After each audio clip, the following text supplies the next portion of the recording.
What's up everyone, I'm Sublight Drive, and today I'm going to be building another spaceship from a piece of concept art, this time drawn by Daniel Matthews.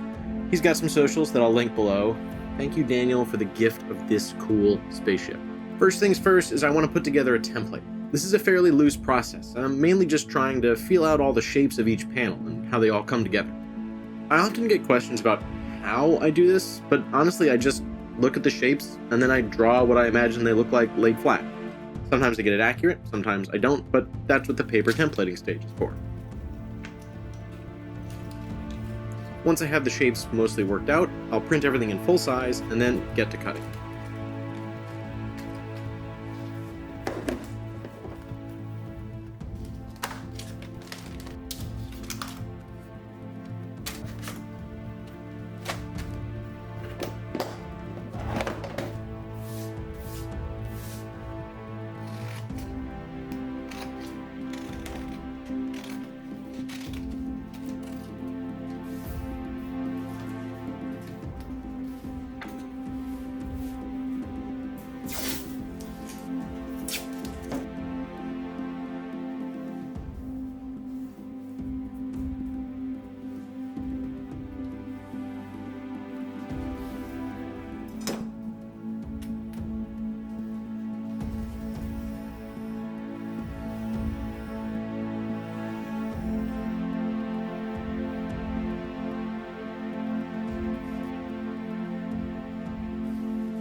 Once I've got as much detail as I can with just plasticard, it's time for greebling.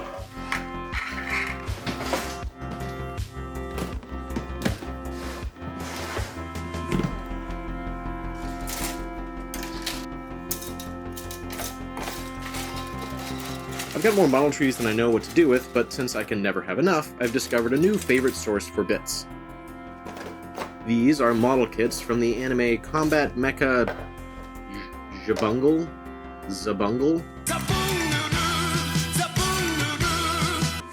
Yeah, that.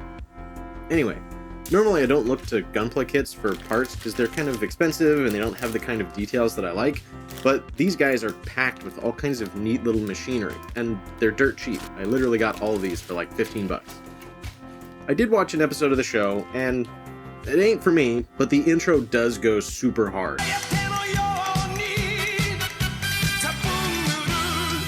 Anyway, once I've put together everything I need, it's time to start a Greebly.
For the tubes connecting the two halves, I kind of had my work cut out for me, because they both slope out at slightly different angles. So I need to get two identical tubes that each have a specifically angled cut on both ends.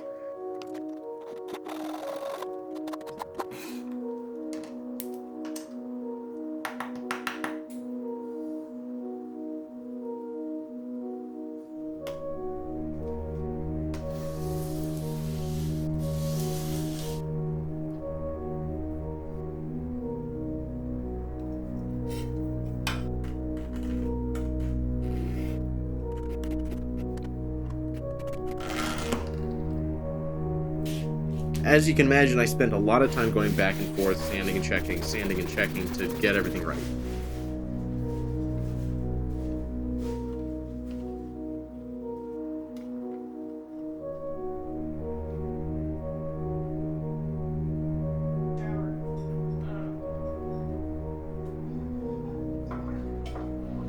Then a little bit more detail to make the canopy stand out, and because I am a glutton for punishment, a third very carefully angled tube just below the two that I already cut.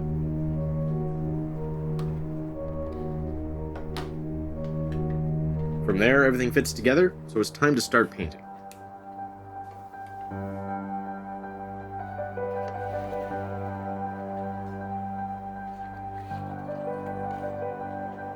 After priming everything in gray, I wanted to start with a yellow base coat. I really like this shade, but it's still a yellow paint, so it wants a lot of layers to get good coverage.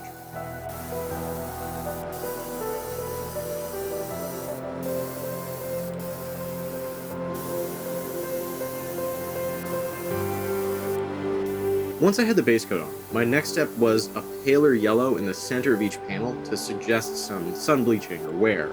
But in the middle of this, my airbrush started acting up. I thought I just needed to clean it out, but when I took everything apart, I noticed that the nozzle was damn near ready to crack along the threading. You can kind of see it here. Anyway, I thanked my lucky stars that it didn't snap and ordered a few new parts. Once they arrived, I could start doing some masking.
At some point while I was painting here, the lower connective tube came off. I almost didn't notice until I held it up to the camera.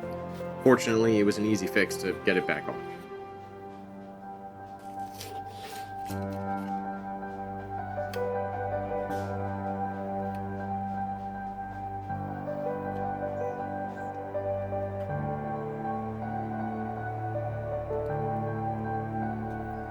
The stencil for the big 02 I hand cut, but I think I over-thinned my white paint and it bled underneath the tape. This is almost a cool effect, but I ended up cleaning it out before I moved on to the decals.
Once the decals were all on, I went to apply a clear coat to unify the surface. And then disaster. The aft section wasn't mounted as securely as I thought, and it fell off mid-spray. I managed to catch it, but it smeared up against my sweatshirt. You can kind of see the thread pattern. This was pretty catastrophic, but not the end of the world. I took a sponge and started dabbing on the same paint I used for the rest of the body. It has kind of a different texture and tone in these spots, but hey, it's free weathering, I guess. Speaking of which, on to the weathering.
I want all the glued sections to be plastic on plastic rather than paint on paint, which is why I sanded the edges and left the tape on these engine sections.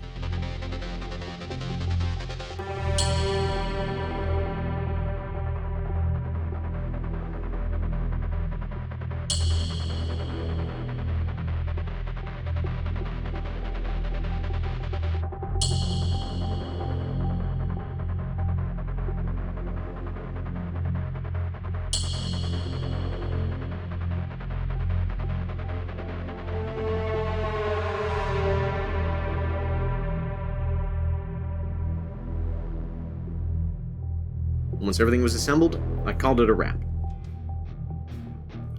I really do love these projects, where I work from a single image. It's definitely a different kind of challenge, interpreting the image, trying to figure out what all the angles and shapes should be, but there's also a lot of room for creative expression on all the parts of the ship that are hidden in the art. Once again, this was originally drawn by Daniel Matthews, who I'll link below. Last, before you go, if you want to try your hand at building a model like this yourself, I have templates and instructions available for some spaceships of my own design. Buying one is easily the best way to support me and the channel, and plus, they're super cool, and I love getting to see all the different ways you guys have built, painted, greebled, and enhanced my designs. Thanks for watching, and I'll see you next time.